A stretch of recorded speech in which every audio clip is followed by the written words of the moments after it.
The Messiah said, "When you come to know yourselves, then you will become known, and you will realize that it is you who are the sons of the living Father. But if you will not know yourselves, you dwell in poverty, and it is you who are that poverty."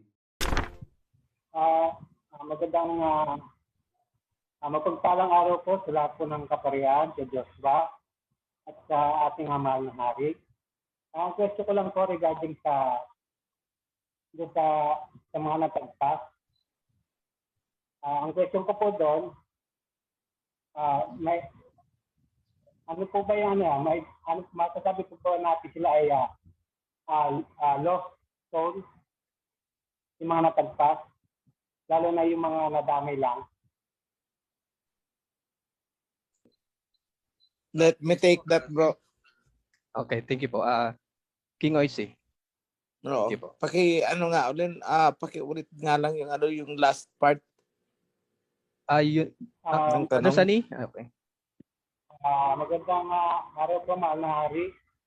Ang question ko po is, may consider po ba na yung mga natagpas po ay consider as lost soul?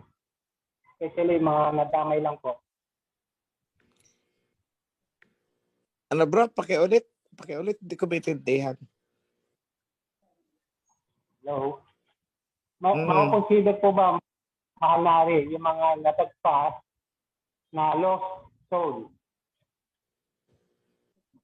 Bro, bago ko sagutin na ang tanong mo, anong pakaintindi mo sa soul? Kasi ginamit mo ang salitang soul. Medyo hindi ko po makasap yung yung soul. Baga yung mga naligaw po, mga naligaw, no? Mga naligaw, yun po, ipagkakaintindi ko, yung mga naligaw ng landas, gano'n, ay yung wala pa sa covenant, especially yung pumasok na sa covenant, tapos lumabas po. So, mako-consider po ba silang lost soul pa din? Okay, ang uunahin kong kaklaruhin bro sa'yo kasi yung soul. Kasi pag sinagot ko yan, baka iba ang pakaintindi mo kasi iba ang pakaunawa mo ng soul. Ganito ba? Kaya kinaklaro ko muna anong pakaintindi mo ng soul kasi sa Bible, interchangeably ginagamit ang spirit, ginagamit ang soul. Ano ba ang ano mo sa soul muna? Yun muna para alam ko kung paano kita sasagutin. Baka mamaya, yung isasagot ko sa'yo ay iba ang pagkaintindi mo dahil iba ang meaning sa'yo ng salitang soul. Kaluluwa.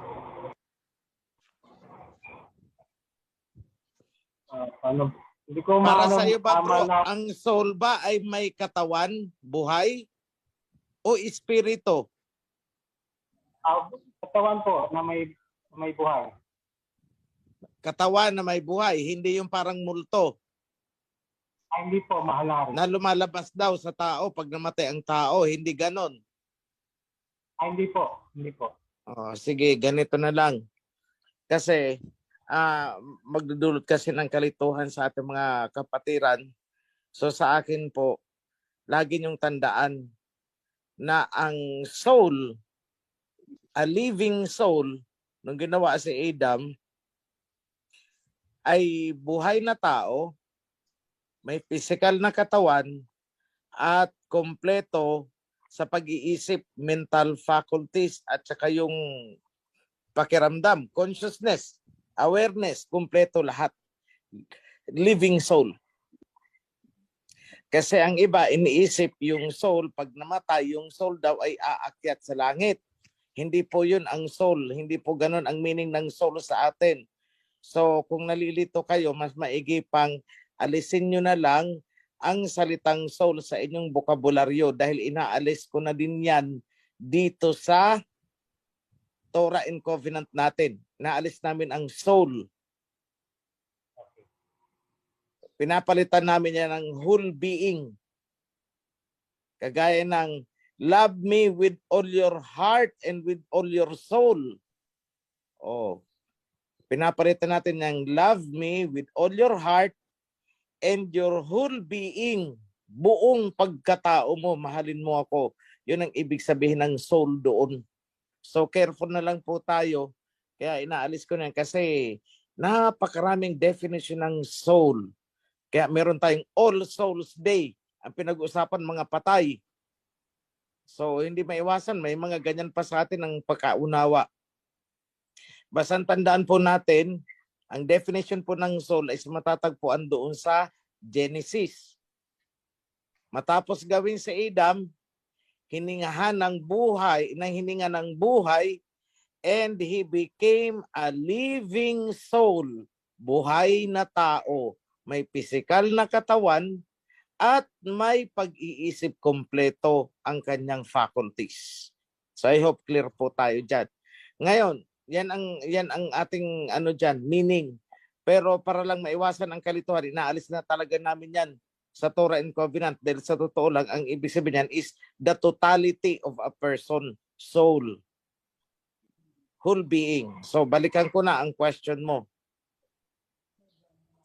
Yung mga natagpas ba ay may pag-asa pang bumalik? Yan po ba o ang tinatanong mo o may may kukonserba silang mga ligaw?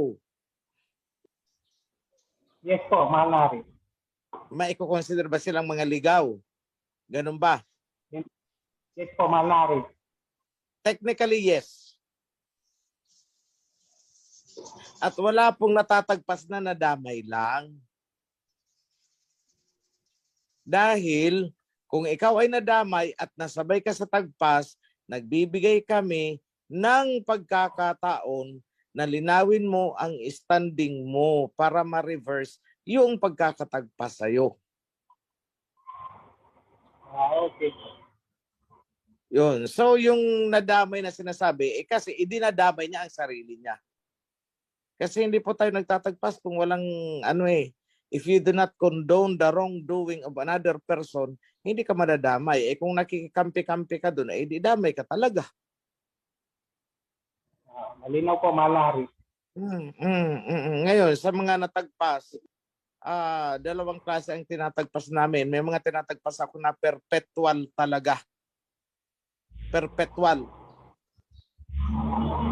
Sabi, hindi ko na i-reverse yun. Kahit anong mangyari pa, hindi na. Pag pinerpetual ko. Pero yung mga tagpas na hindi perpetual, pwede silang umapila, bumalik, dadaan ng counseling bago sila tanggapin. Pero bago sila papunta sa counseling, pag-aaralan ulit, ano ba yung bigat ng kasalanan niya? Kasi kung mabigat talaga ang kasalanan, hindi na namin aabalahin ng counseling. Ngayon, may mga natagpas dyan. Kunwari, tapos gustong bumalik, pero ayaw dumaan sa counseling, ay hindi po namin tatanggapin yan. Huwag nang i-impose sa amin yung rules niya. So kagaya niyan, nung nagka-problema ang Cavite, may isang tumalon. O kinakalaban kami. O sige. Di tinagpas. Nung tinagpas, sabi niya, bakit ako tinagpas? Sabi namin, ikaw ang nagtagpas sa sarili mo. Hindi kami ang nagtagpas sa iyo. Ikaw ang nagtagpas sa sarili mo. Diba? Tumalon ka na sa mga GC. Tapos hinabol ka pa. Tapos pinapapunta ka sa counseling para maunawaan mo kung ano ang hindi mo nauunawaan. Ayaw niya ng counseling. O di natagpas. Ngayon, gusto nang bumalik. Di sabi ang instruction ko sa Joshua, ang covenant ay hindi laruan yan. Na pag nagka-problema kayo dyan, iiwanan mo ang covenant at sasalansanin mo na. Tapos all of a sudden, bigla mo nang sasabihin, ikaw si Queen Elizabeth, ikaw si Mariposa, ikaw si Messiah King, ikaw si Michael Arcangel, ikaw pa si Jose Rizal, ikaw pa si Jezebel. Ay nako. So 7 titulo ang kiniklaim, 7 spirits. So, tinagpas yun. Ngayon, nagmamakaawa o gusto mo pumunta ng counseling, doon ka dadaan. Ayaw. Hindi pwede. Huwag mo sa amin i-impose kung ano yung rules mo sa buhay mo. Huwag mong i-impose sa amin yan. So, hindi siya makakapasok. So, anong problema? Disobedience, tigas ulo. Sa atin dito, hindi umuobra ang tigas ng ulo. Kung if you want to stay sa covenant, sumunod ka. Yun lang yun. Ganun naman kasimple. Bakit ang iba nakakasunod? Wala namang problema. Oh, yung mga natitisod at nalalaglag, yan yung may mga sariling agenda. Yun ang totoo dyan. Yun lang. So I hope you're satisfied sa sagot ko.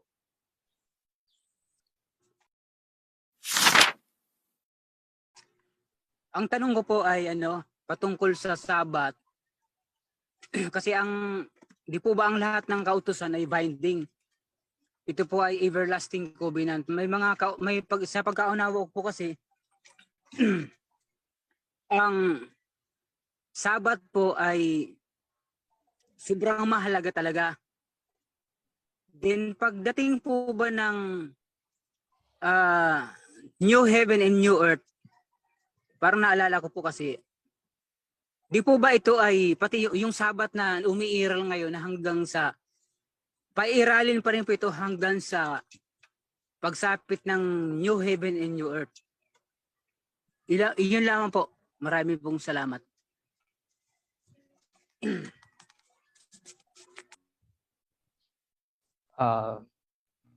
Okay. Priest, okay. Ganito yan. Let me take it again. So, kung titingnan ninyo, ano ba ang sabi?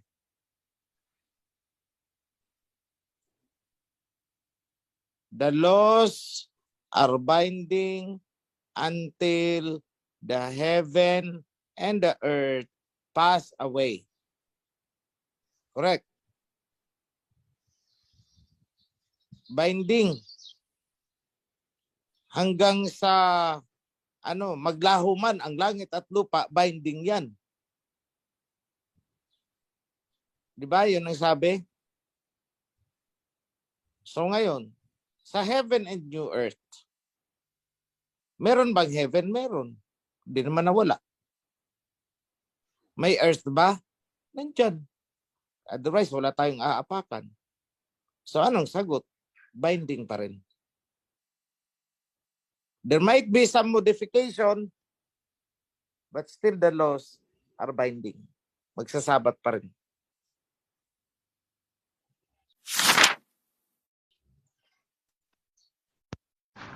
Hello po, mapagpalang Sabat po. Narinig na po ako. Opo, yes po. Go ahead po.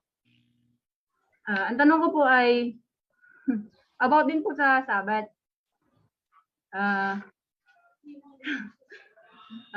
Nalila po ako, nakabahan ako.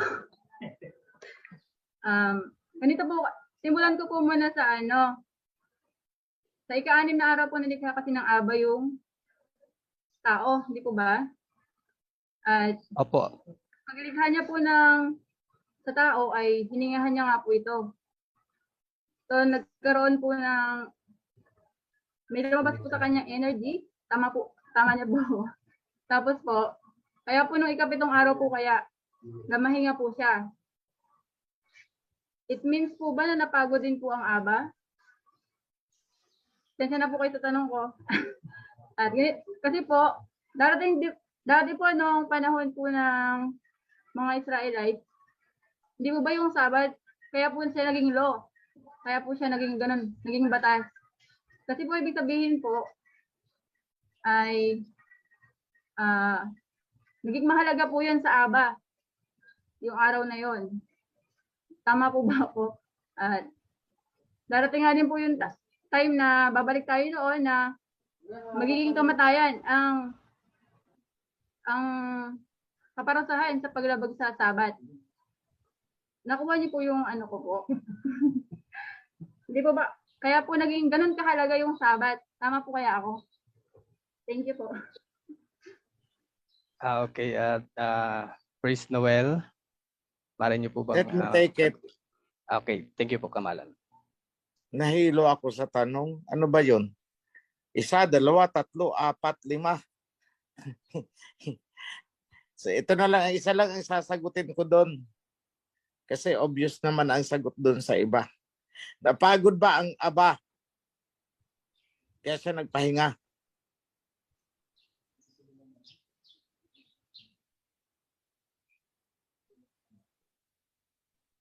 Ano sa tingin nyo? Napapagod ba ang Aba? Hindi po. Pero bakit nagpahinga?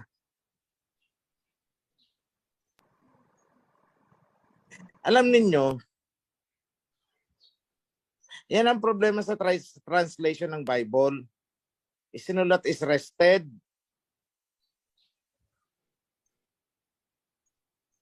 Hindi naman dapat rested eh. At may problema din tayo sa pagkaintindi natin. Kasi sa atin, rested kasi napagod. Hindi ba pwedeng mag-rest ang hindi pagod?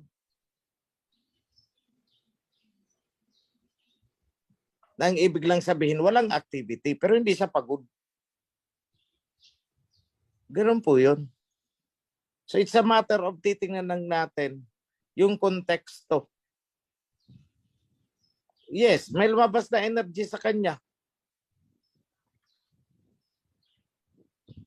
Pero kahit lumabas yung sa kanya, bumabalik din naman sa kanya. Bakit? I am the Alpha and the Omega. Greek yun. Sa Hebrew, I am the Aleph and the Tau. So lahat ng energy na lumabas, lahat yun bumabalik din sa kanya. So walang nadi-discharge sa kanya, hindi nababawasan ng kanyang energy. At hindi rin siya napagod dahil wala namang nasulat sa kasulatan na siya ay napagod kaya nagpahinga.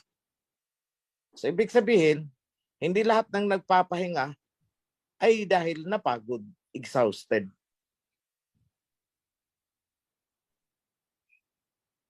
So ibig lang sabihin ng word na rested, inihinto niya ang lahat ng activities niya.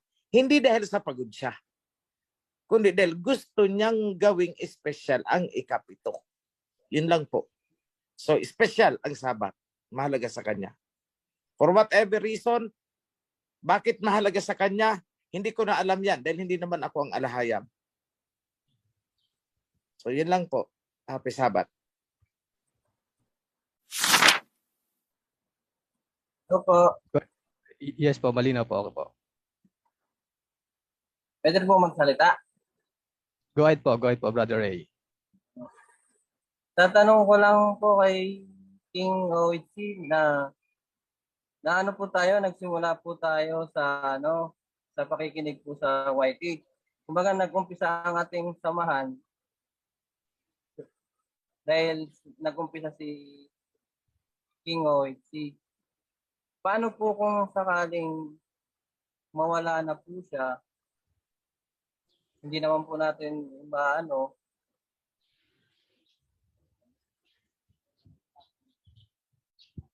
Brother Ray, nakamute po kayo, nakamute. Brother Ray. Okay. Kung sakaling magkawatak-watak man tayo, dahil nawala na nga yung parang ating king, nasa covenant pa rin pa kaya tayo ng Ama? Yun lang po. Okay, kamahalan. Saan nakatanim ang covenant sa'yo?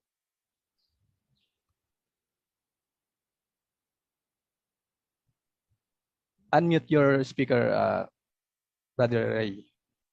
Ayan po. Right Tama. now, bro, nasaan ang covenant na sinusunod mo? Saan nakapwesto ang covenant? Nasa Ama po, nasa kay Abayahawa at saka sa Torah. Nasaan nga yun? Yung nilalaman nun. Yung diwa nun, nasaan? Nasa ating puso. Para sa akin, nasa aking puso. Oh, exactly. So pag namatay ako, nawala ako, nasa covenant ka pa ba? Para sa akin kasi po, nasa covenant pa ako.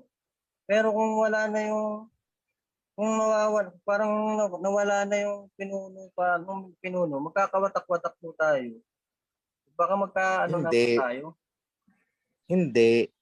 Hindi kayo magkakawatak-watak dahil naandyan nga yung covenant, yung big kiss. Yung bumibig kiss sa inyo ay ang covenant. Mawala man ako dahil binibig kiss kayo ng covenant, hindi kayo magkakawatak-watak. So yun lagi ko ang sinasabi. Huwag kayong titingin sa akin. Huwag kayong kakapit sa akin personally. Kumapit kayo sa covenant. Kasi tama ka, paano pag nawala na pala ako? Di watak-watak na kayo. Kasi sa akin kayo nakakapit, hindi sa covenant. O yung mga kumakapit sa akin, may nakitang diferensya sa akin, ay nalalaglag na sa covenant. Kasi hindi naman pala yung covenant ang sinusunod, kundi ako.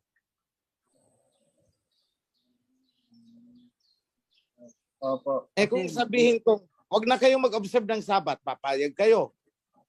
Di ba hindi? Kasi nasa covenant yun eh. So ibig sabihin, hindi ako, kundi yung covenant ang kakapitan ninyo. Mawala man ako, hindi problema yun. Sa definition ng covenant, may papalit dyan. Kaya nga, may prime minister eh. opo. Kaya nga, may mga priest eh. So hindi mawawalan ng mamumuno. So yun lang yun. Ang ano lang po Okay kasi, ang ano lang po kasi, ang katulad po sa ibang mga okay na po. Wag mong tingnan na Sige po, para okay na tayong po. sekta. A kingdom is not a sekta. Don't worry. Opo. Sige po. Salamat po, King Oitzi. Happy Sabat po sa lahat. Na naririnig niyo po ba? Yes po, happy Sabat po. May tanong po kasi yung kapatid ko, bro. Sa lahat kung sino po makakasagot. Kung paano daw po natin i-apply yung love your enemy. Yun lang po. Maraming salamat. Wala pong love your enemy sa atin. Dahil the mere fact na tinawag mo na siyang enemy because you don't love him. Kasi kung love mo siya, hindi mo siya tatawaging enemy. Di ba? Hypocrisy pagkakasulat ng New Testament. Tatawagin mo ba siyang enemy kung love mo siya? Yan nga. Di ba? So ibig sabihin, the mere fact na tinawag niyong enemy, it's because hindi ninyo siya love. Dahil kung love niyo siya, hindi siya tatawaging enemy. So hypocrisy po yung love your enemy. Okay. Wala pong ganon. Kahit si Messiah Hawashai, wala siyang love your enemy. Kahit si Abay Hawa, wala siyang love your enemy. Kahit si Abay Hawa, hindi niya love ang kanyang enemy. Sige, hanapin niyo sa Torah, buong Torah. Kung may sinabi si Abay Hawa na I love my enemy. Diba? Puro curse ang ginawa niya sa enemy niya. Kasi hindi po totoo ang love your enemy. Ngayon, bakit nagkaroon ng kasulatan na love your enemy? Kagagawan po yan ng mga Romano na sumakop sa Jerusalem. Para hindi sila itakwil ng mga Israelites, ginawa nila ng doktrina, ops, huwag nyo kaming itatakwil ha. Kasi kailangan nyo kaming mahalin kahit kami mga kaaway ninyo. Yan ang totoo niyan. Kasama dyan yung pag sinuntok ang kabilang mata mo, napisat, wasak ang mata mo, ibigay mo pa daw yung kabilang mata mo. Ay baliw ka. Kabaliwan yan, sinampal ka sa kanan, ibigay mo pa daw ang kaliwa. Di ba tinuloko kayo? O pinutol yung kanang kamay mo, braso mo. Sasabihin mo ba, ito pa yung kaliwa ko, putulin mo rin. Ay baliw ka.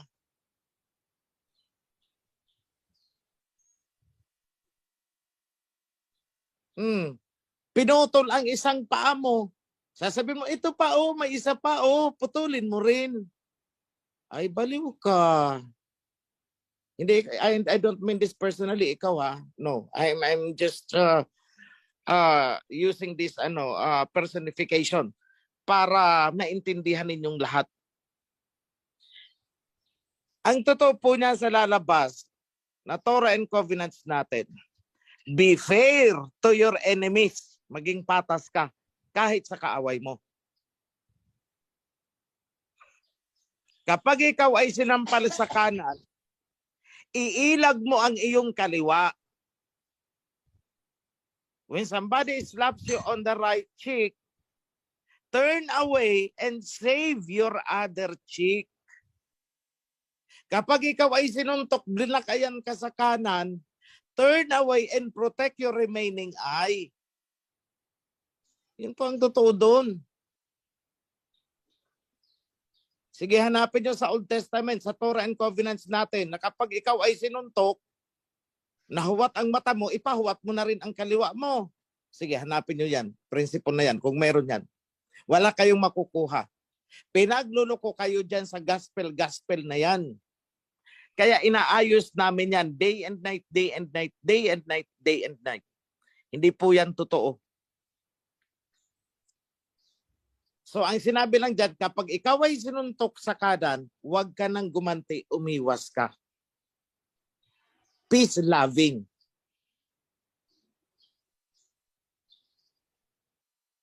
Kapag ikaw daw, kapag ang iyong, at saka ang naka-address ito is sa neighborhood ito, sa neighbor mo. So nung sinabi ni Messiah Hawashai, ang audience niya ay lahat Israelites. So kahit lahat sila Israelites, magkakakapit bahay yan, ang tinutukoy na enemies din is yung kapitbahay. Kaya anong sabi? O kapag ikaw ay kinasuklaman, kapag ikaw ay ginawa ng hindi maganda, anong sabi? Huwag kang gaganti. Para may peace in the neighborhood. Yan ang code of conduct nila. Kapag ikaw ay sinampal, huwag ka nang gaganti. Pero hindi mo dapat gawin na ipasampal mo pa ang kaliwa. Walang ganun.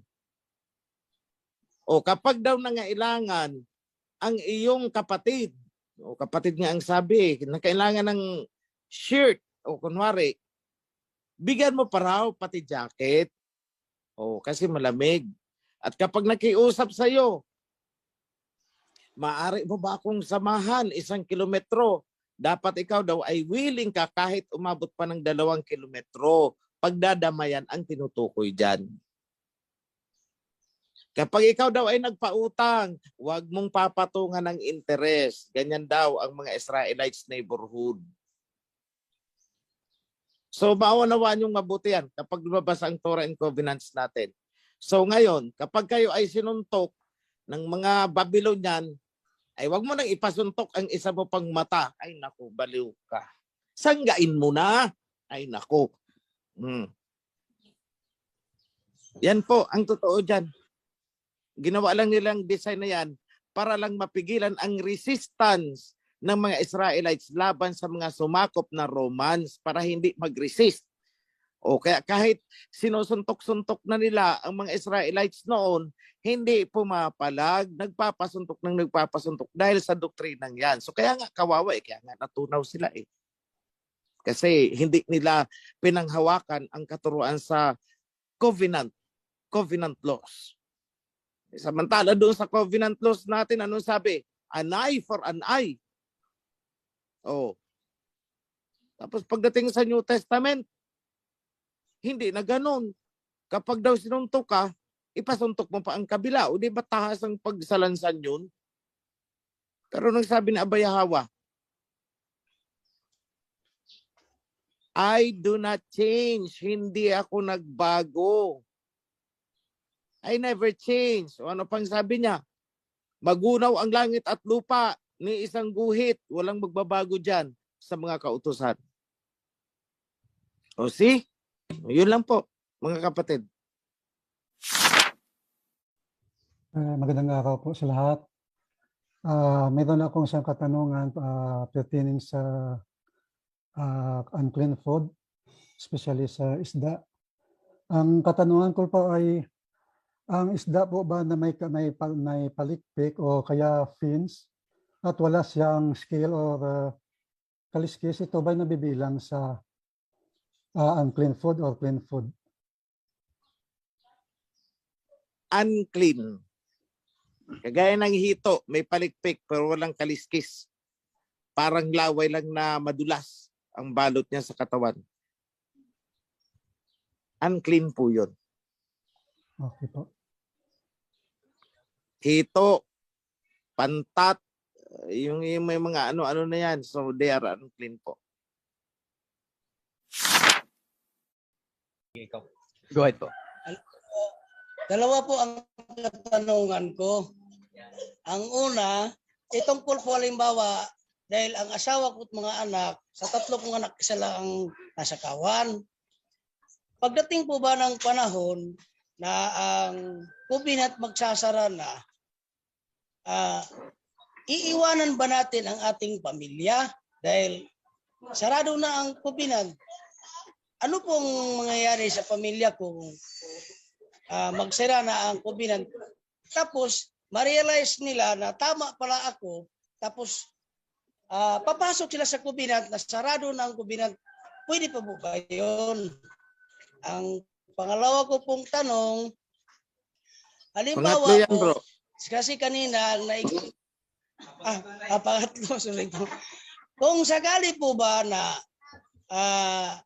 inaway tayo, tapos tumakbo na tayo, nagkataon na corner, wala nang matakbuhan, hayaan na lang ba tayong mapatay ng kalaban, hindi na lang tayo lalaban. Yun po. Lumaban, self-defense. Ay, salamat po. Nirarat-rat ka, hindi mo gantihan. Gantihan mo, unahan mo siya. Bakit ka magpapabaril? Kung may baril ka din naman, tinututukan ka na, unahan mo na. Saka ka na lang humingi ng tawad kay aba, patatawarin ka naman. It's a defense. Wala kang intensyon na pumatay. Yun. Tapos ano ba yung unang tanong? Bro, isa-isahin natin ha. Sumasagot na ako. Unang tanong, ano nga yun? Yung po kanyang kapatid mahal sa buhay na kung sarado na daw po ba ang covenant ay makakapasok pa? Hindi na. Once nagsara-sara. Kasi nga, di ba, binigyan tayo ng example dyan. As in the days of Noah, nung nagsara ang ark, sarado. Wala nang naka-apila. Once it is closed, it is closed.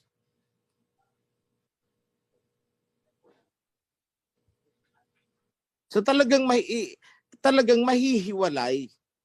Hindi natin iiwanan, pero magkakaroon na talaga ng pader sa pagitan ninyo. Ganun yun eh.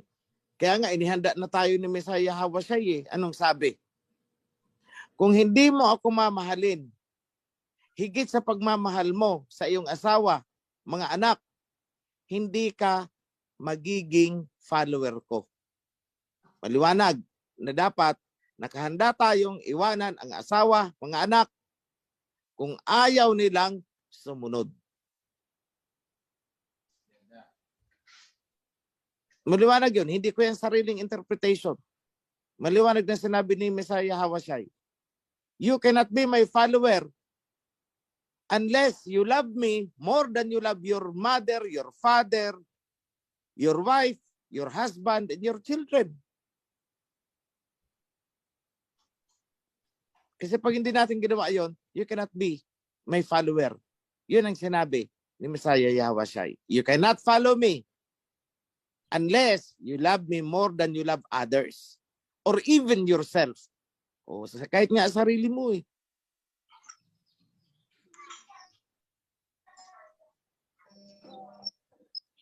So, clear tayo dun.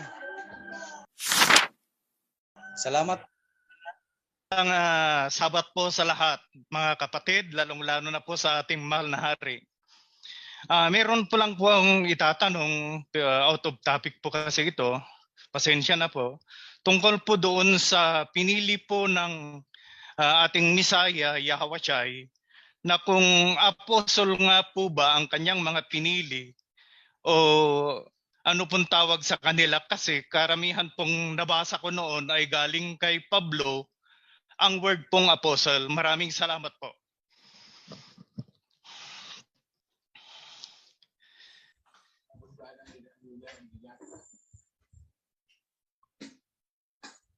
Kamahalan.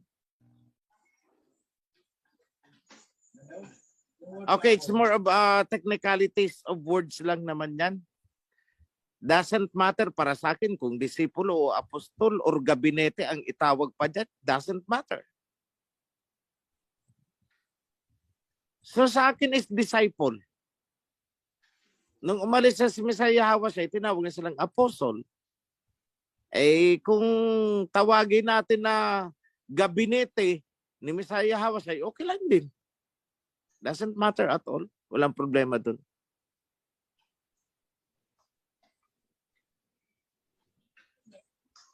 Okay, maliwanag po ba, Brother Jesse?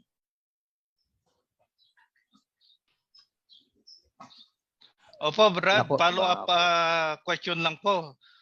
Ibig pong sa ating pong kapanahunan, mahal na hari, possibly po bang meron din yung apostle na yan, yung disciples? Yung disciples, naintindihan ko, meron po yan. Pero yung apostle, existing po ba sa ating kapanahunan ngayon?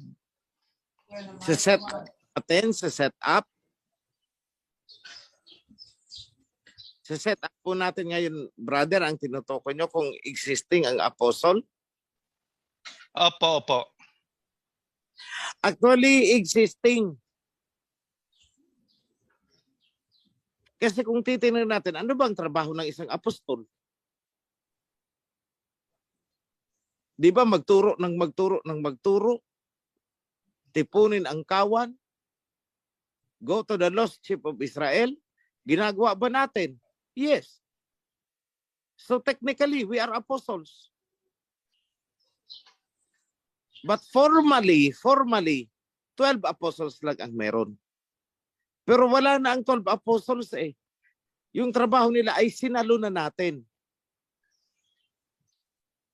So we are just like apostles. We are just like disciples. Kaya nga, anong sabi ni Messiah Hawasay doon sa 12? Go to the whole world. Pero nakaikot ba talaga sila sa whole world? Hindi. So mali ba si King Hawasay? Hindi siya mali. Tama siya. Ibig sabihin sa go to the whole world, ibinigay niya ang mandato sa 12 apostles niya, pero alam niyang mawawala ang 12 apostles, kailangan i-continue natin. So tama para si Messiah Hawasay na go to the whole world. Tayo nga lang ang tutupad. So right now, we are going into the whole world. The internet is going to the whole world. Language barrier na lang ang ino-overcome natin. Pero hindi na natin kailangang sumakay ng barko, sumakay ng eroplano, or what, magbiyahe. Because the technology is there. You can preach kahit nasa higaan ka. You can preach. Kaya mong gawin ang ginagawa ni na Pedro noon, kahit nandyan ka lang sa bahay. Because of the technology. So we are now going into the whole world. So virtually and technically, may apostol ngayon, merong disipulos ngayon. Kasi ang trabaho nila, sinalo natin. Although, hindi natin inaangkin ang opisyal na titulo. Yun lang po, kapatid.